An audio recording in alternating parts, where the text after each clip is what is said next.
Hello friends, good evening. तो आप सभी लोग कैसे हैं?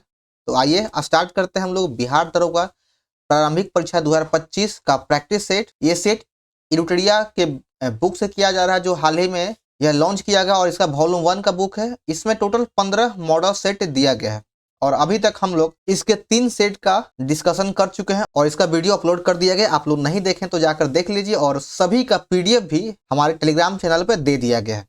इस सेट का पीडीएफ भी आपको हमारे टेलीग्राम चैनल पर 1 घंटा पहले, वीडियो अपलोड होने से 1 घंटा पहले दे दिया जाता है। तो आप लोग बना के फिर 7 बजे से इसका आंसर को मिला सकते हैं और फिर वीडियो में कमेंट कीजिए कि आपका कितना नंबर आया है। तो चलिए आज स्टार्ट करते हैं सेट नंबर 4 का डिस्कशन। तो वीडियो को स्टार्ट करने से पहले आप सभी लोग एक बार वीडियो को शेयर जरूर करें और पसंद आने पर वीडियो को लाइक और चैनल को सब्सक्राइब करना ना भूलें। तो चलिए फिर स्टार्ट करते हैं। पहला प्रश्न में कहा गया है कि निम्नलिखित में से कौन सही सुमेलित नहीं, यानी किसका मिलान गलत है? तो चोल वंश की राजधानी था तंजौर, बिल्कुल ही सही है। राष्ट्रकूट वंश की राजधानी मानेखेट था। पाल वंश की राजधानी मुंगेर हो जाएगा। और पल्लव वंश की राजधानी राजगीर नहीं बल्कि पल्लव वंश की राजधानी कांचीपुरम थी। कांचीपुरम पल्लव वंश की राजधानी थी। तो ऑप्शन नंबर डी इसका मिलान है जो गलत है। पल्लव वंश की स्थापना सिंह विष्णु के द्वारा किया गया था और पल्लव वंश के जो लोग थे या शासक थे यह वैष्णव धर्म के अनुयायी थे। अगला प्रश्न है 2 नंबर। प्राचीन कालीन स्मृतियों में सबसे पहले किस स्मृति की रचना की गई थी? तो सबसे पहले मनु स्मृति की रचना किया गया था। तो 2 का 1 नंबर हो जाएगा। कहा जाता है कि मनु स्मृति की रचना लगभग 200 ईसा पूर्व इसकी रचना किया गया था। चलिए बढ़ते हैं अगले प्रश्न की ओर। पूर्व मध्यकाल में कन्नौज के लिए त्रिपक्षीय संघर्ष में किस दक्षिण भारतीय राज्य ने भाग लिया था? कन्नौज के लिए त्रिपक्षीय संघर्ष हुआ था जिसमें से 3 शासकों ने इसमें भाग लिया था। तो दक्षिण में जो भाग लिया वह था राष्ट्रकूट वंश। दक्षिण भारत से राष्ट्रकूट वंश ने भाग लिया था इसमें। और इसके जो और भी उत्तराधिकारी थे या फिर भाग लेने वाले वह थे प्रतिहार नरेश वत्सराज और पाल नरेश धर्मपाल। और राष्ट्रकूट वंश के शासक, इन तीनों के बीच त्रिपक्षीय संघर्ष हुआ था कन्नौज के लिए। मध्यकाल में कश्मीर के किस शासक ने कश्मीर में जजिया कर हटा दिया था तथा गौ हत्या निषिद्ध कर दिया था? तो वह शासक कौन है? कश्मीर का वह शासक कौन है जिसने जजिया कर को हटा दिया? तो वह है जैनुल आबादीन। जैनुल आबादीन ऑप्शन नंबर 3 हो जाएगा। और इसे ही कश्मीर का अकबर भी कहा जाता है। इसके सहिष्णुता की वजह से इसे कश्मीर का अकबर कहा जाता है। इंडियन रिपब्लिक आर्मी की स्थापना निम्न में से किसने किया था? इंडियन रिपब्लिक आर्मी की स्थापना 1930 ईस्वी में सूर्यसेन के द्वारा किया गया था। सूर्यसेन के द्वारा इंडियन रिपब्लिक आर्मी का स्थापना किया गया था। और सूर्यसेन का संबंध चटगांव शस्त्रागार से है। अखिल भारतीय हिंदू महासभा का पहला अधिवेशन कब हुआ था? अखिल भारतीय हिंदू महासभा का पहला अधिवेशन अप्रैल 1915 ईस्वी में हुआ था। तो 6 का 2 नंबर हो जाएगा। और इसकी अध्यक्षता किसके द्वारा किया गया था? तो इसके प्रथम अधिवेशन की अध्यक्षता कासिम बाजार के महाराजा के द्वारा इसकी अध्यक्षता किया गया था। हंटर कमीशन की रिपोर्ट मुख्य रूप से किस स्तर के शिक्षा से संबंधित है? हंटर कमीशन की रिपोर्ट का जो संबंध था वह प्राथमिक शिक्षा से था। ऑप्शन नंबर 2 हो जाएगा। उस समय जनता का उत्साह बहुत ऊंचा था, तब पीछे हटने का आदेश देना राष्ट्रीय संकट से कुछ कम नहीं था। उपरोक्त कथन का संबंध किससे है? ये जो कथन यह असहयोग आंदोलन से है। जब गांधी जी के द्वारा असहयोग आंदोलन को वापस ले लिया गया था, यानी 12 फरवरी 1922 ईस्वी को असहयोग आंदोलन को स्थगित कर दिया गया। तब उसके बाद कुछ लोगों के द्वारा यह कहा गया कि जब उस समय जब जनता का उत्साह बहुत ही हाई लेवल पर था, पीक पे था, तब पीछे हटना यह राष्ट्र के संकट से कम नहीं है। उत्तर प्रदेश के गोरखपुर क्षेत्र में 5 फरवरी 1922 ईस्वी को एक चौरा चौरी कांड हुआ था। उसी की वजह से आहत होकर महात्मा गांधी के द्वारा असहयोग आंदोलन को वापस ले लिया गया या फिर बंद कर दिया गया था। निम्नलिखित में से किस स्थान में नवपाषाण युग में गत निवास के अवशेष मिले, यानी गड्ढे में घर का अवशेष मिला है? तो यह जो अवशेष है यह बुर्ज होम जम्मू कश्मीर से प्राप्त हुआ, जो गड्ढे में घर वहां पर प्राप्त हुआ है। चलिए देखिए 10 नंबर।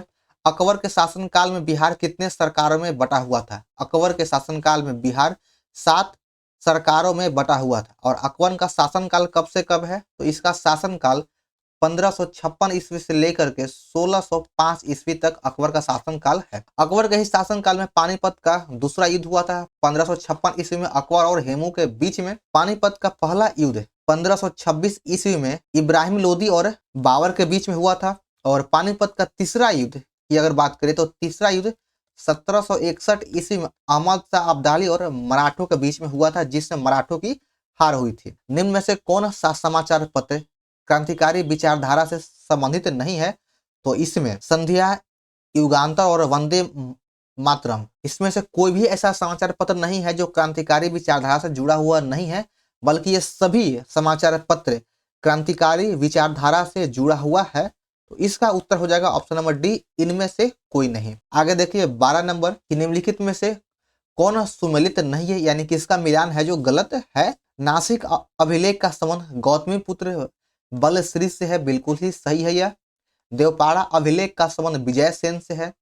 जूनागढ़ अभिलेख का संबंध स्कंदगुप्त से है। और मंदसौर अभिलेख का संबंध पुलकेशिन द्वितीय नहीं बल्कि मंदसौर अभिलेख का संबंध मालवा नरेश यशोवर्मन से है।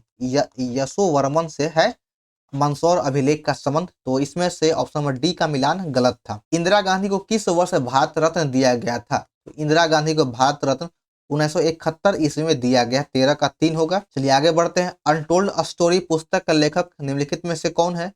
इस पुस्तक का लेखक यानी अनटोल्ड स्टोरी पुस्तक का लेखक हो जाएगा बीएम कॉल। बीएम कॉल 14 का 1 नंबर सही है। अहपन लोक कला का संबंध किस राज्य से है? अहपन लोक कला का संबंध बिहार से हो जाएगा। अपना बिहार से अहपन लोक कला का संबंध है। और आता है कि रंगोली का संबंध किस राज्य से है? तो रंगोली का महाराष्ट्र हो जाएगा।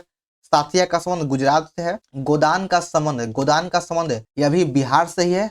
और मांडना का संबंध राजस्थान से। मेहंदी का संबंध राजस्थान से। और चौकपुरना का संबंध उत्तर प्रदेश से है। चलिए 16 नंबर है। भारतीय वायुसेना को कितने कमांड में बांटा गया? तो हमारे भारतीय वायु सेना को 7 कमांडों में बांटा गया है। 16 का 3 होगा। नालंदा विश्वविद्यालय को किस वर्ष विश्व विरासत सूची में शामिल किया गया था? तो इसको 2016 में विश्व विरासत सूची में शामिल किया गया है। और अगर पूछ दे कि महाबोधि मंदिर को कब शामिल किया गया था? तो महाबोधि मंदिर को 2002 ईस्वी में शामिल किया गया था। नकद कोष अनुपात CRR के संबंध में निम्न कथनों पर विचार करें। तो देखिए अब पूछ रहा है कि इसमें सत्य कथन कौन है? तो यह केंद्रीय बैंक के द्वारा निर्धारित किया जाता है, बिल्कुल सही है। प्रत्येक बैंक के लिए यह बाध्यकारी होता है और यह राशि नकद के रूप में RBI के पास रखा जाता है। तो यह गलत है। नकद के रूप में RBI के पास रखा जाता है, यह बिल्कुल ही गलत है। तो इसमें केवल 1 और 2 सही है। ऑप्शन नंबर 1 हो जाएगा। बजट 2024-25 के अनुसार भारत सरकार का रुपया प्राप्ति के लिए शीर्ष मद क्या है? रुपया प्राप्ति के लिए जो शीर्ष मद है भारत सरकार का वह उधार एवं अन्य देय है। भारत में विश्व के समस्त लौह अयस्क भंडार का कितना प्रतिशत हिस्सा उपलब्ध है? भारत में लौह अयस्क भंडारण में भारत का हिस्सा विश्व स्तर पर 8% है, मात्र 8% है। निम्न में से कौन सा राज्य नवीकरणीय ऊर्जा में प्रथम स्थान पे है? नवीकरणीय ऊर्जा में प्रथम स्थान पे राजस्थान है। ऑप्शन नंबर 1 हो जाएगा राजस्थान, जो नवीकरणीय ऊर्जा में प्रथम स्थान पे है। उसके बाद आपका दूसरे नंबर पे आ जाएगा गुजरात, फिर तीसरे नंबर पे आ जाएगा तमिलनाडु और चौथे नंबर पे आ जाएगा कर्नाटक चौथे नंबर पे है। केंद्रीय कपास शोध संस्थान किस राज्य में है या कहाँ पर स्थित है? तो केंद्रीय कपास शोध संस्थान यह नागपुर में है, महाराष्ट्र राज्य हो जाएगा। तो 22 का 3 हो जाएगा नागपुर। हाल ही में चर्चा में रहा रोंग-गुटन कूटनीति किस देश से संबंधित है? तो रोंग-गुटन कूटनीति का संबंध मलेशिया से है, और यह भी काफी प्रचलित है। देखिए ये जो कूटनीति है अभी काफी चर्चा में, ये करंट अफेयर, तो इन सब चीजों को ध्यान देना है। और एक जो है बेलाडीला की खान यह किस राज्य में है? यह भी काफी चर्चा में है। तो यह छत्तीसगढ़ में है और यह भी काफी अभी प्रचलित है। यह कई एग्जामों में इसे पूछ लिया गया है। आगे देखिए 24 नंबर। यूनिफाइड यूपीएस पेंशन योजना को अपनाने वाला पहला राज्य कौन बन चुका है? यूपीएस पेंशन योजना को अपनाने वाला पहला राज्य है महाराष्ट्र इसका सही उत्तर है। नाटो शिखर सम्मेलन 2024 का आयोजन कहाँ हुआ था? इसका आयोजन नाटो का आयोजन 2024 में वाशिंगटन डीसी में किया गया है। इसका आयोजन जुलाई 2024 में किया गया था। अगर बात कर ले कि नाटो की स्थापना कब हुआ है, तो नाटो की स्थापना 1949 ईस्वी में किया गया है और इस बार 2024 में इसका 75वां वर्षगांठ मनाया गया। वर्तमान में नाटो में कुल 32 मेंबर है, 32 मेंबर है। स्थापना 1949 में किया गया है। इन सब चीजों को याद रखना है। एक तो संगठन का स्थापना वर्ष और उसके मेंबर कितने हैं उसको याद रखना बहुत ही जरूरी है। वर्ष 2024 में हुए चुनाव के बाद ब्रिटेन के प्रधानमंत्री निम्न में से कौन बने हैं? 2024 के चुनाव के बाद ब्रिटेन के प्रधानमंत्री कीर स्टारम बने हैं, कीर स्टारम। ऑप्शन सी इसका सही उत्तर है। नोमैडिक एलिफेंट 2024 अभ्यास भारत और किस देश के बीच संपन्न हुआ है? ये जो अभ्यास है नोमैडिक एलिफेंट 2024 अभ्यास, यह भारत और मंगोलिया के बीच में संपन्न हुआ। भारत और मंगोलिया के बीच में यह संपन्न हुआ है और इसका आयोजन भारत के मेघालय में किया गया था। भारत के मेघालय राज्य में इसका आयोजन किया गया था। अगर यहाँ से और अगर अंदर जाके पूछे कि यह किस सेना का अभ्यास था तो नोमैडिक एलिफेंट 2024 अभ्यास यह थल सेना का अभ्यास है। भारत की पहली बहुउद्देशीय हरित हाइड्रोजन पायलट परियोजना का उद्घाटन किस राज्य में किया गया है? तो इसका उद्घाटन हिमाचल प्रदेश में किया गया था। हिमाचल प्रदेश में इसका उद्घाटन किया गया है। अगला प्रश्न 29 नंबर। अगस्त 2024 में गृह मंत्रालय के द्वारा किस राज्य या केंद्र शासित प्रदेश में नए जिले बनाने का निर्णय लिया गया है? तो लद्दाख में नए जिले बनाने का निर्णय लिया गया है। इसमें 5 नए जिले को शामिल किया गया है। लद्दाख में 5 नए जिले को बनाया गया है। चलिए आगे देखिए 30 नंबर की किस देश में पहला ई स्पोर्ट ओलंपिक खेल का आयोजन किया जाएगा? तो इसका आयोजन सऊदी अरब में किया जाएगा। सऊदी अरब में इसका पहले बार आयोजन किया जाएगा। चलिए आगे देखिए 31 नंबर। देश का पहला शून्य कार्बन उत्सर्जन हवाई अड्डा कौन सा है? शून्य कार्बन उत्सर्जन वाला पहला हवाई अड्डा दिल्ली हवाई अड्डा है। 31 का 1 नंबर हो जाएगा दिल्ली हवाई अड्डा। चलिए देखिए दोस्तों 32 नंबर। एशियन गेम्स 2026 का आयोजन किस देश में किया जाएगा? तो इसका आयोजन 2026 में है जापान में किया जाएगा। एशियन गेम्स 2026 का आयोजन जापान में किया जाएगा। किस राज्य के द्वारा स्कूल पाठ्यक्रम में AI को शामिल किया जाएगा? अभी काफी यह प्रचलित है आर्टिफिशियल इंटेलिजेंस जिसे फुल फॉर्म होता है। तो इसको केरल के पाठ्यक्रम में शामिल किया जाएगा। 33 का 4 होगा। विश्व पर्यावरण दिवस 2024 की थीम क्या थी? 2024 का थीम है लैंड रेस्टोरेशन डेजर्टिफिकेशन एंड डाउट रेसिलेशन। 34 का 1 नंबर सही है। बिहार में 2 नए रामसर स्थलों की घोषणा की गई है। यह किस जिले में स्थित है? तो बिहार में अभी वर्तमान में 2 नए रामसर साइट की घोषणा किया गया और दोनों जमुई में स्थित है। तो 35 का 4 हो जाएगा। और दोनों स्थल कौन सा है? तो हो जाएगा नागी पक्षी अभ्यारण्य और नकटी पक्षी अभ्यारण्य। नागी और नकटी पक्षी अभ्यारण्य ये दोनों जमुई में है। अगर यहीं से प्रश्न करता है कि विश्व में सबसे अधिक रामसर स्थल कहाँ पे है? तो ब्रिटेन यूके यानी यूनाइटेड किंगडम में सबसे अधिक रामसर साइट है। और भारत में किस राज्य में सबसे अधिक है? तो तमिलनाडु में सबसे अधिक रामसर स्थल है। विश्व महासागर दिवस किस तिथि को मनाया जाता है? विश्व महासागर दिवस प्रत्येक वर्ष 8 जून को मनाया जाता है। 36 का 3 होगा। आगे देखिए फ्रेंच ओपन 2024 में पुरुष सिंगल का खिताब किसने जीता है? तो फ्रेंच ओपन 2024 में पुरुष सिंगल का खिताब कार्लेस अल्कराज के द्वारा जीता गया है। 37 का 1 होगा। यूक्रेन शांति सम्मेलन का आयोजन 2024 में कहाँ किया गया है? तो इसका आयोजन स्विट्जरलैंड में किया गया है। यूक्रेन शांति सम्मेलन 2024 का आयोजन स्विट्जरलैंड में किया गया है। अगला प्रश्न देखिए इसमें कहा गया है कि ग्लोबल पीस इंडेक्स 2024 में भारत का रैंकिंग कौन सा है? तो इसमें भारत का रैंकिंग 116वां स्थान पे है। चलिए बढ़ते हैं अपने अगले प्रश्न की ओर। यूएन के द्वारा 2025 को किस वर्ष के रूप में मनाने का घोषणा किया गया है? तो इसे क्वांटम विज्ञान वर्ष के रूप में मनाने का घोषणा किया गया है 2025 को। हाल ही में मिशन निश्चय की शुरुआत किस राज्य पुलिस के द्वारा किया गया है? मिशन निश्चय यह पंजाब पुलिस के द्वारा इसकी शुरुआत किया गया मिशन निश्चय को। हाल ही में यूएन के द्वारा भूमि नायक का सम्मान किसे दिया गया है? लैंड हीरो का जो सम्मान था यह सिद्धेश्वर सारकोरे को दिया गया है। और यह महाराष्ट्र के एक किसान है जिन्हें भूमि नायक का सम्मान दिया गया है। 43 में फिलिंग द ब्लैंक से the old man could not remember where his money. तो यहाँ पर डैश की जगह भरा जाएगा हैड डिपॉजिटेड इसका सही उत्तर है हैड डिपॉजिटेड। 44 देखिए फाइंड द मिसस्पेल्ड वर्ड। तो इसमें से हो जाएगा ऑप्शन नंबर डी, यह गलत है। चलिए 45 नंबर देखते हैं। Choose the correct option the following question from the option given below. तो 44 का हो जाएगा option number 3, only informal and family letter. 44 का 3 होगा। आगे देखिए 46 नंबर, पहाड़ का पर्यायवाची शब्द क्या होता है? तो पहाड़ का पर्यायवाची शब्द भूधर होता है, भूधर। 46 का 4 होगा। जिस क्रिया का फल कर्ता पर पड़ता है उसे क्या कहते हैं? कोई भी क्रिया का फल अगर कर्ता पर पड़ता है तो उसे अकर्म कारक अकर्म कहा जाता है। निम्न में से कौन सा विकल्प प्रश्नवाचक सर्वनाम का उदाहरण है? प्रश्नवाचक सर्वनाम का उदाहरण हो जाएगा कौन कौन। 48 का 2 सही है। निम्नलिखित में से कौन सा वाक्य शुद्ध है? तो 49 का देख लीजिए, इसमें से ऑप्शन नंबर जो सी है, वेदों के 6 अंग माने जाते हैं, यह सही है। वेदों के 6 अंग माने जाते हैं। यहाँ पर वेदों पर 6 अंग माने जाते हैं, यह गलत है। वेदों से 6 अंग, यह भी गलत है।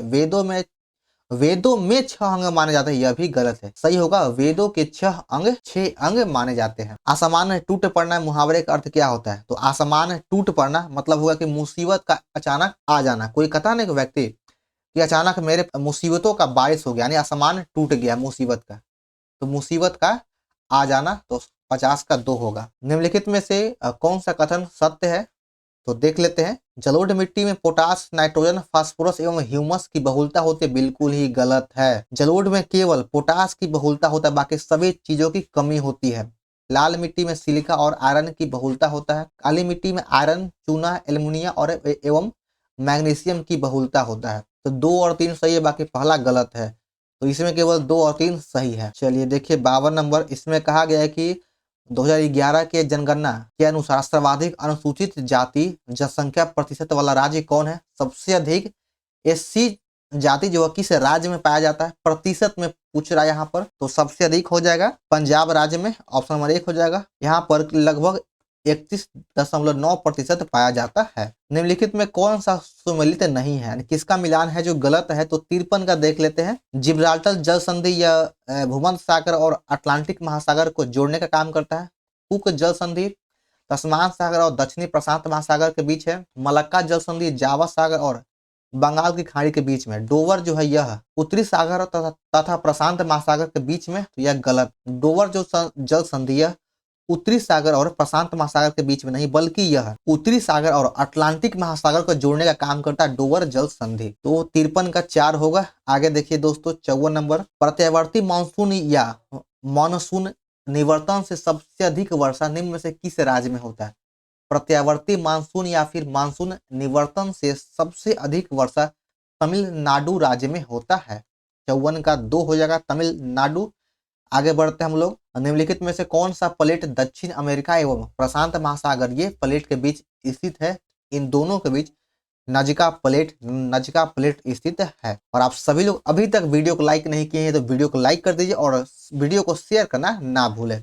आगे देखिए 56, सौरमंडल के निर्माण और निरूपण की व्याख्या करने के लिए सर्वाधिक व्यापक रूप से स्वीकृत मॉडल कौन सा है? तो इसमें निहारिका परिकल्पना यह सबसे उचित मॉडल है। एक सामान्य केंद्र से बराबर यात्रा समय पर स्थित रेखाओं के सम्मिलन को क्या कहा जाता है? इन रेखाओं के सम्मिलन को समकालीन रेखा कहा जाता है। 57 का 4 होगा। आगे देखिए 58 नंबर, गोदावरी नदी का अपवाह बेसिन भारत के निम्नलिखित में से किस राज्य में फैला हुआ है? तो गोदावरी नदी का अपवाह बेसिन महाराष्ट्र, छत्तीसगढ़, तेलंगाना, आंध्र प्रदेश और उड़ीसा, इन सभी 5 राज्यों में फैला हुआ है। तो 58 का 2 हो जाएगा। अगर बात करें कि गोदावरी नदी का, तो गोदावरी नदी भारत की दूसरी सबसे बड़ी नदी है और दक्षिण भारत की सबसे बड़ी नदी है। पूरे भारत की दूसरी सबसे बड़ी नदी है, लेकिन दक्षिण भारत की सबसे बड़ी नदी है गोदावरी, या कहें कि प्रायद्वीपीय भारत की सबसे बड़ी नदी है गोदावरी, और इसे दक्षिणी गंगा या फिर वृद्ध गंगा के भी नाम से जाना जाता है। दाचीग्राम राष्ट्रीय उद्यान निम्नलिखित में से किस राज्य में है? तो बहुत ही सिंपल प्रश्न है, यह जम्मू कश्मीर राज्य में है, दाचीग्राम राष्ट्रीय उद्यान। आगे देखिए कि निम्नलिखित में से किस क्षेत्र में भारत के अन्य क्षेत्रों की तुलना में सबसे अधिक मौसम अंतर पाया जाता है?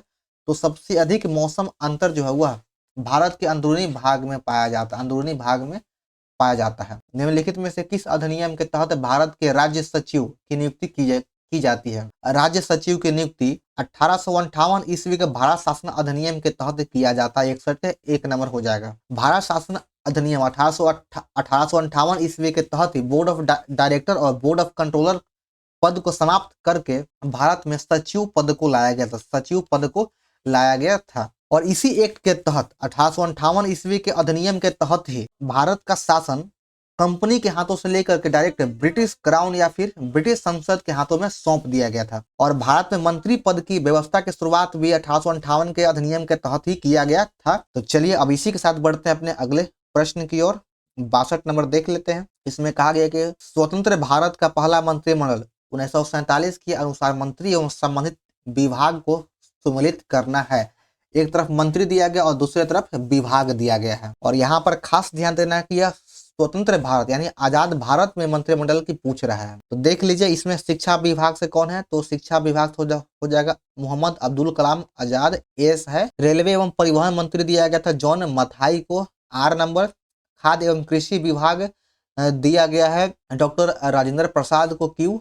और वित्त मंत्री थे आर के शनमुखम सेट्टी, पी हो जाएगा। तो 62 का ऑप्शन नंबर 3 हो जाएगा, एस आर क्यू। चलिए देखिए 63 नंबर। निम्नलिखित में से कौन सी अनुसूची प्रथम संविधान संशोधन अधिनियम 1951 के द्वारा जोड़ा गया था? प्रथम संविधान संशोधन अधिनियम 1951 के तहत 9वीं अनुसूची को जोड़ा गया। 9वीं अनुसूची को जोड़ा गया था और 9वीं अनुसूची का संबंध संपत्ति अधिग्रहण से है। भारतीय संविधान के किस अनुच्छेद के तहत देश के किसी भी क्षेत्र में आवागमन की स्वतंत्रता का वर्णन किया गया है? देश में कहीं भी आने जाने की आजादी का जो उल्लेख है यह हमारे संविधान के अनुच्छेद 19 के डी में किया गया। 19 के डी में किया गया कि हम कहीं भी आ जा सकते हैं। हमें अनुच्छेद 19 में 6 प्रकार की स्वतंत्रता का उल्लेख किया गया है। पहला है 19 का 1।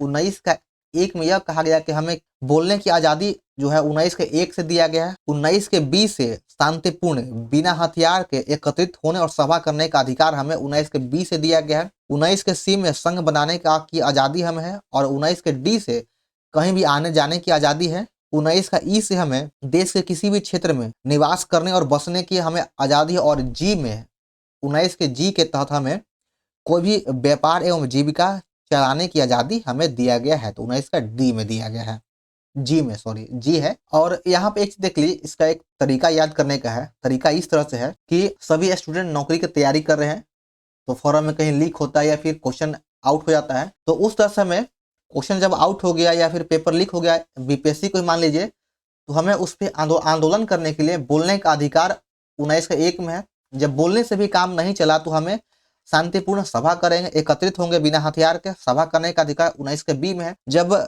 शांतिपूर्ण एकत्रित होने और सभा करने से भी काम नहीं बना तो हमें संघ बनाने का अधिकार है। हम लोग सभी लोग संघ बनाएंगे अनुच्छेद 19 के 3 के तहत। अगर संघ बनाने से भी काम नहीं चला तो हम देश के सभी भागों में घूम घूम कर बताएंगे कि यहाँ से पेपर लीक हुआ है। तो 19 के डी के तहत सभी जगह जाने की आजादी है। जब घूमेंगे कहीं जाएंगे तो वहां पर रहने के लिए भी आवश्यकता होगी, तो कहीं भी रहने की जो या बसने की आजादी 19 के ई में कहा गया। जब वहीं पे अगर कहीं हम बसेंगे तो कहीं रह गए तो वहां पे जीविका पालन के लिए जीविका चलाने के लिए व्यापार करने की आवश्यकता होगी। तो इसका उल्लेख अनुच्छेद 19 के जी में किया गया है। तो इस तरह से आप याद रख सकते हैं। आगे देखिए 65 नंबर। निम्नलिखित में से किस संविधान संशोधन अधिनियम के द्वारा संविधान संशोधन विधेयक पर राष्ट्रपति को अपनी स्वीकृति देने के लिए बाध्यकारी बना दिया गया है? तो यह 24वां संविधान संशोधन अधिनियम 1971 के तहत राष्ट्रपति को बाध्यकारी बना दिया गया है। पंचायतों की वित्तीय व्यवस्था का मूल्यांकन करने के लिए वित्त आयोग का गठन का प्राधिकार किसे है? वित्त आयोग के गठन का प्राधिकार राज्य के गवर्नर को है। राज्य के गवर्नर को है। यहाँ पंचायतों के लिए है तो पंचायत के लिए राज्य के गवर्नर को है। 66 का 2 नंबर है। निम्नलिखित में से कौन सी समिति सबसे बड़ी समिति है? तो प्राक्कलन समिति। प्राक्कलन समिति जो है सबसे बड़ी समिति है। यह सबसे बड़ी संसदीय समिति है और इसमें कुल 30 मेंबर होता है। 30 मेंबर होता है जो केवल और केवल लोकसभा का ही होता है। इसमें 30 लोकसभा के होता है और इसका कार्यकाल अगर बात करें तो इसका कार्यकाल 1 वर्ष का होता है। प्राक्कलन समिति का कार्यकाल 1 वर्ष का होता है। चलिए आगे देखिए, राष्ट्रीय विकास परिषद का गठन कब किया गया है? तो यह शायद संभवतः पिछले वाले सेट का भी यह प्रश्न था। तो राष्ट्रीय विकास परिषद का गठन 6 अगस्त 1952 को किया गया था। 6 अगस्त 1952 को राष्ट्रीय विकास परिषद का गठन किया गया है। तो आप लोग अगर पिछला वीडियो देखेंगे तो आपको इसका प्रश्न आंसर जरूर याद होगा। विधान परिषद में कितने सदस्यों को राज्यपाल उन व्यक्तियों को मनोनीत करता है जिन्हें साहित्य, कला, विज्ञान, सहकारिता आंदोलन या सामाजिक सेवा के संबंध में विषय ज्ञान हो? तो राज्यपाल के द्वारा 1/6 मेंबर को मनोनीत किया जाता है। तो 69 का 2 नंबर सही है, 1/6। और वर्तमान में कुल 6 ऐसे राज्य हैं, 6 ऐसे राज्य जहां पर द्विसदनीय विधायिका यानी विधानमंडल, विधानसभा और विधान परिषद दोनों है। 6 ऐसे राज्य है जहां पर विधान परिषद है। और 6 राज्य कौन कौन है? तो पहला हो जाएगा यूपी, दूसरा बिहार, तीसरा हो जाएगा महाराष्ट्र का फिर हो जाएगा कर्नाटक, उसके बाद फिर तेलंगाना और एक है आंध्र प्रदेश, छठा हो जाएगा आंध्र प्रदेश। ये 6 राज्य में विधान परिषद है। 2 या 2 से अधिक राज्यों के बीच ऐसे विवाद जिसमें उनके वैधानिक अधिकारों का प्रश्न निहित हो, सर्वोच्च न्यायालय के किस क्षेत्राधिकार के अंतर्गत आता है? जब दो या 2 से अधिक राज्यों के बीच जब विवाद होता है और जो वो वैधानिक अधिकारों का प्रश्न निहित हो तो वह प्रारंभिक क्षेत्राधिकार के अंतर्गत आता है। 70 का 1 हो जाएगा। निम्नलिखित भौतिक राशि एवं उनकी एसआई मात्रा को सही सुमेलित कीजिए। मिलान करना है। पदार्थ की मात्रा का मात्रक हो जाएगा मोल, तापमान का मात्रक हो जाएगा केल्विन होगा क्यू, द्रव्यमान का मात्रक किलोग्राम, लंबाई का मात्रक हो जाएगा मीटर यानी पी हो जाएगा, यानी हो जाएगा RQSP इसका सही उत्तर है, यानी 3 नंबर होगा। यहाँ पे देख लीजिए 3 नंबर। वेग का विमीय सूत्र क्या होता है? वेग का विमीय सूत्र हो जाएगा m0L_t-1, m0L_t-1, 72 का 1 हो जाएगा। उसके बाद देखते हैं अब अगला प्रश्न, घर्षण गुणांक यानी म्यू का मान क्या होता है? घर्षण गुणांक का मान हो जाएगा 0 तथा 1 के बीच में होगा। 73 का 2 नंबर, 0 और 1 के बीच। जब बर्फ समुद्र के पानी में तैरती है तो कितना भाग पानी के नीचे रहता है? तो कितना भाग पानी के नीचे होगा? तो 9/10 भाग पानी के नीचे होता है और 1/10 भाग होगा, 1/10 भाग पानी के ऊपर होता है और 9/10 भाग पानी के नीचे होता है। निम्नलिखित में से कौन सा तरंग विद्युत चुंबकीय नहीं है? इन चारों में से कैथोड किरण जो है विद्युत चुंबकीय नहीं है। आगे देखिए 76 नंबर, प्रतिध्वनि सुनने के लिए श्रोता एवं परावर्तक सतह के बीच की न्यूनतम दूरी कितनी होनी चाहिए? तो प्रतिध्वनि सुनने के लिए श्रोता और परावर्तक सतह के बीच लगभग 17 मीटर, अगर ये नहीं है तो 16.6 मीटर होना चाहिए। तो 17 मीटर अप्रोक्स लगभग आप मार सकते हैं, कहीं 16.6 देगा या 17 मीटर देगा। और यहाँ से एक और प्रश्न पूछता है कि कान पर ध्वनि का प्रभाव कितने सेकंड रहता है? तो 1/10 सेकंड ध्वनि का प्रभाव हमारे कान पर रहता है। निम्नलिखित में से कौन सा कथन सत्य है? तो इन दोनों में से देख लेते हैं। श्रेणी क्रम के समूह में धारा समान और वोल्टेज अलग अलग रहता है, तो बिल्कुल सही है। श्रेणी क्रम में जो धारा होता है वो करंट वो एक समान रहता है, लेकिन वोल्टेज चेंज हो जाता है, अलग हो जाता है। और समानांतर क्रम में इसका उल्टा होता है, इसमें धारा का मान अलग और वोल्टेज का मान समान होता है, तो दोनों सही है। निम्नलिखित में से कौन सा समांग मिश्रण का उदाहरण है? चीनी या नमक का जलीय विलयन, हवा, बारूद या कुहासा, इन चारों में से कौन है जो समांग मिश्रण का उदाहरण है? तो 78 का अगर देख ले तो इसमें से ऑप्शन 1 और 2 ये दोनों समांग मिश्रण है, बल्कि और बारूद और कुहासा ये विसमांग मिश्रण है। तो आंसर हो जाएगा ऑप्शन नंबर डी, केवल 1 और 2। चलिए आगे है कि निम्नलिखित में से कौन सा अणु एटम बम का भाग नहीं है? तो इसमें से फोटोन जो है यह अणु का भाग नहीं है। अणु या फिर परमाणु का भाग है सिर्फ इलेक्ट्रॉन, प्रोटॉन और न्यूट्रॉन होता है, और केंद्र में प्रोटॉन और न्यूट्रॉन होता है, और बाहर चक्कर लगाते रहता है इलेक्ट्रॉन। निम्नलिखित में से कौन सा कथन सत्य है? सही कथन का चुनाव करना है। तो इसमें केवल 2 नंबर सही है। कैल्शियम कार्बोनेट दंत पेस्ट का एक अवयव होता है, यही 2 नंबर सही है, बाकी सभी ऑप्शन गलत है। चलिए देखिए 81 नंबर, जल गैस का निम्नलिखित में से किसका मिश्रण होता है? जल गैस कार्बन मोनोऑक्साइड और हाइड्रोजन का मिश्रण होता है। 81 का 3 होगा। जल में कार्बन डाइऑक्साइड प्रवाहित करने पर बना सोडा वाटर के संबंध में कौन सा कथन सत्य है? तो इसमें एक अम्लीय प्रकृति का होता है, जो सोडा वाटर होता है वह एक अम्लीय प्रकृति का होता है। 82 का 1 हो जाएगा। आगे देख ली 83 नंबर, बैकेलाइट निम्नलिखित में से किसके संघनन से बनता है? जो बैकेलाइट है यह फिनॉल और फॉर्मल्डिहाइड के संघनन से बनता है। प्रशीतन खाद्य प्रशिक्षण में कैसे मदद करता है? तो यह खाद्य प्रशिक्षण में जैव रासायनिक अभिक्रिया की दर कम करके इसकी सहायता करता है। चलिए देखिए 85 नंबर, और आप सभी लोग, हमें उम्मीद हुआ कि आप सभी लोग सेट बना लिए होंगे। तो बस आप लोग 1 घंटा पहले पीडीएफ इसीलिए देते हैं कि आप लोग सभी लोग सेट बना लीजिए और वीडियो में आकर फिर आप आंसर को आराम से मिला लीजिए। 85 नंबर है कि निम्नलिखित में से कौन सा वायु का अकार्बनिक गैसीय प्रदूषण है। तो वायु का जो अकार्बनिक गैसीय प्रदूषण है वह हो जाएगा hydrogen sulphide. Hydrogen sulphide option 4 इसका सही उत्तर है। जैविक जगत में होने वाले कार्य, गुण व पद्धति के अध्ययन के इस ज्ञान को मशीनी जगत में उपयोग करने को क्या कहा जाता है। तो इसे बायोनिक्स कहा जाता है। बायोनिक्स हो जाएगा ऑप्शन नंबर ए हो जाएगा 86 का एक बायोनिक्स। निम्नलिखित में से कौन सा कीट नहीं है। इन चारों ऑप्शन में से मकड़ी एक कीट नहीं है। मकड़ी है जो कीट नहीं है। एपीफाइट वे पौधे हैं जो अन्य पौधे पर निर्भर करते हैं। तो एपीफाइट पौधा उसे कहते हैं जो अन्य पौधे पर निर्भर है। वह हो जाएगा यांत्रिक अवलंबन के लिए। यांत्रिक अवलंबन के लिए दूसरे पौधों पर निर्भर होता है। कोशिका झिल्ली निम्नलिखित में से किसका बना होता है। कोशिका झिल्ली जो है वह प्रोटीन और लिपिड।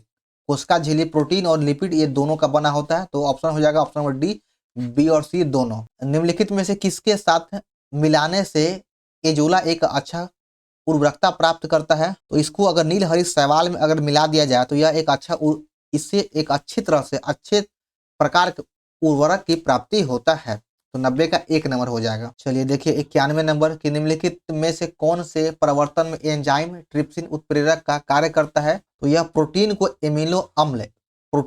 एमिनो अम्ल में बदलने में यह अच्छी तरह से काम करता है। आगे देखिए कि निम्नलिखित में से कौन सा आहार मानव शरीर में नए उत्तकों की वृद्धि के लिए पोषक तत्व प्रदान करता है। तो यह पनीर है जो मानव शरीर में नए उत्तकों की वृद्धि के लिए पोषक तत्व प्रदान करता है। तो 92 का 1 सही होगा। निम्नलिखित में से किस विटामिन की कैल्सीफेरॉल कहा जाता है। किस विटामिन को कोलीकैल्सीफेरॉल कहा जाता है। तो विटामिन D3 को कोलीकैल्सीफेरॉल कहा जाता है। ऑप्शन 2 हो जाएगा। विटामिन D2 को अगोकैल्सीफेरॉल कहा जाता है। विटामिन D3 को कोलीकैल्सीफेरॉल कहा जाता है और विटामिन डी की वजह से रिकेट्स रोग होता है। चलिए आगे देखिए कि निम्नलिखित में से कौन सा खनिज मानव शरीर में पेशियों के संकुचन के लिए आवश्यक है। पेशियों के संकुचन के लिए कैल्शियम, सोडियम, लोहा ये सभी आवश्यक है, अति आवश्यक है। तो इसका ऑप्शन डी हो जाएगा इनमें से सभी। निम्नलिखित प्रति सूक्ष्म जीव औषधियों में से कौन सी यक्ष्मा और कुष्ठ दोनों की चिकित्सा के लिए उपयुक्त है। तो इसमें से इसका सही उत्तर हो जाएगा ऑप्शन नंबर ए, एमिनोसैलिसिलिक एसिड। 95 का 1 सही है। आगे देखिए 96 नंबर यहाँ दिया गया A अनुपात B+C का मान 1:3 है। C अनुपात A+B का मान 5:7 है। B अनुपात C+A का मान पूछ रहा है। तो इसका 1:2 इसका मान आ जाएगा। तो 96 का हो जाएगा ऑप्शन नंबर 1, 1:2। चलिए देखिए 97 नंबर कि एक काम को 8 पुरुष 4 स्त्रियां 12 दिन में करते हैं। यदि उसी काम को 8 स्त्रियां करें तो वो काम कितने दिन में पूरा होगा। तो इस प्रश्न में देखिए यहाँ पुरुष और स्त्री के बीच में कार्य क्षमता नहीं दिया गया। जब तक कार्य क्षमता को जो संबंध अगर नहीं दिया जाएगा तो आप लोग इसको बना नहीं सकते हैं। तो इसलिए इसका तय नहीं कर सकते। ऑप्शन डी हो जाएगा, इसे तय नहीं कर सकते हैं। मनोज ने 5 पैसे प्रति पेंसिल की दर से 1 दर्जन पेंसिल खरीदी। बताए कि 20% लाभ प्राप्त करने के लिए एक पेंसिल को कितने में बेचेगा। 5 पैसा में वो एक पेंसिल को खरीदा है और 20% लाभ प्राप्त करने के लिए तो 5 गुना 120/100 कर देंगे। तो 1 गुना से 1 गुना कट जाएगा। 5 दूना 2 से 6 यानी 6 पैसा में वह पेंसिल को बेचेगा तो उसे 20% लाभ प्राप्त हो जाएगा। अब देखिए कि ए 80,000 रुपये लगाकर एक व्यापार शुरू करता और 3 माह के बाद बी 50,000 रुपये में व्यापार में शामिल हो गया। वर्ष के अंत में 23,500 रुपये का लाभ हुआ है। तो बताएं कि ए का हिस्सा बी से कितना अधिक। तो चलिए इसका रेशियो ऐसा निकालते हैं कि लागत गुना समय रेशियो निकालता है। ए और बी कर देते हैं और जब इसमें 0 का जब हो तो अब 0 सबसे पहले काट दीजिए। 4 0 यहाँ भी है, 4 0 यहाँ भी काट दीजिए। इसे कोई लेने से मतलब है नहीं। तो ए के लिए आ गया 8 रुपया। 0 0 तो कट गया। 8 रुपया लगाया। यह 12 वर्ष के लिए लगाया था, पूरे 12 महीने के लिए लगाया। तो मूल्य गुना समय। और बी जो था बी यह 3 महीने के बाद लगाया, यानी यह 9 महीने के लिए इसने पैसे को लगाया और कितना लगाया तो 5 रुपया लगाया। हम रुपया इसलिए बोल रहे हैं कि 0 काट दिए हैं, बाकी बच गया 0 और यह अनुपात, क्योंकि यहाँ भी लिखिएगा तो 0 कट जाएगा। 0 लिखने से कोई मतलब नहीं है, लिखने के बाद वो लेंदी हो जाएगा। तो अब यहाँ से और छोटा कर सकते हैं तो कर लीजिए। 3 से कट जाएगा 4 बार, 3 चौके 12, 3 3 9। तो 8 चौके 32 अनुपात पंक्तियारी 15 आ गया। अब देख लीजिए यहाँ से 5 2 7 3 1 4 अनुपात 47 इक्वल टू आ गया 23,500 रुपया। तो यहाँ पर अनुपात ए का मान आ जाएगा 500 और पूछ रहा है कि बताएं कि ए का हिस्सा बी से कितना अधिक है। तो ए का हिस्सा 32 और बी का हिस्सा है 15। तो अनुपात में कितना अधिक हो गया, तो 32 में से 15 अगर घटा दीजिएगा तो आ जाएगा 17। तो बस यहाँ पे अनुपात ए का मान अगर 500 है तो 17 का मान निकाल लीजिए, तो आंसर आ जाएगा 8,500 रुपया। 99 का 2 नंबर सही है। चलिए देखिए अगला प्रश्न कहा गया कि वार्षिक ब्याज की दर पर 11.5% से 10% रह जाने पर किसी व्यक्ति को 55 रुपया वार्षिक की हानि होता है तो उसकी पूंजी रुपए में कितनी है। तो वह सिंपल सी प्रश्न यहाँ पे कर देना है कि मूलधन गुने समय गुने दर 11.5% था बटा 100 और माइनस मूलधन गुने समय गुना दर 10 हो गया बटा 100 इक्वल टू 55.5। बस जब यहाँ से हल कीजिएगा तो यहाँ से आ जाएगा 1.5p बटा 100 इक्वल टू 55.50। तो 1.5p का मान आ जाएगा 55.50 और यहाँ से बस p का मान निकाल लीजिए 1.5 से भाग दे करके, तो आंसर आ जाएगा यहाँ पर 3700 रुपया। 3700 रुपया इसका मूलधन था तो 100 का हो जाएगा ऑप्शन नंबर डी 4 3700 रुपया। तो चलिए यहाँ से आज का हमारा जो सेट नंबर 4 था बिहार दरोगा का, यह भी समाप्त हो गया। तो आप सभी लोगों को यह वीडियो कैसा लगा कमेंट जरूर करें और इस सेट में आप सभी लोग का कितना नंबर आया यह भी जरूर बताइएगा। तो चलिए मिलते हैं फिर नेक्स्ट वीडियो में। जय हिंद।